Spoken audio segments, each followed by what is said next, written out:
Mandawi City Disaster Risk Reduction and Management Office mupatuman gayud sa preemptive evacuation alang sa mga mulupyo sa 6.5 relocation site sa Barangay Paknaan, Dakbayan sa Mandawi. Si Chelo Valiena sa report. Kaganihang buntag na abdan sa GMA Regional TV Balitang Bisdak ang mga personnel sa Mandawi City Disaster Risk Reduction and Management Office nga nagdaog fiberglass boat. Gipasabot ni Buddy Alain Ibanez, Pangulo sa Mandawi City Disaster, nga kabahin kini sa ilang pagpangandam sa posibleng pagbaha sa 6.5 relocation site nga nahimutang sa Barangay Paknaan. Nato ron is kaning ato ang mga ekipo nato i-proposition dapit sa 6.5. Ipa karon na ang natay augmentation from the Philippine Army nga naa sa dag mga military truck apid sila didto. Giandam usab sa City Disaster ang ilang mga kahimanan sa mga rescue operation.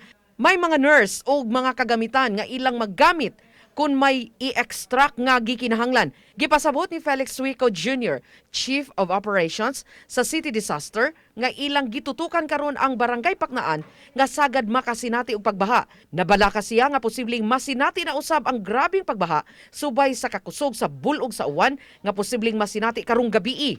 Expected na siya, mulapaw pa gani sa kuha nila nga 200 to 300 millimeters nga kuan.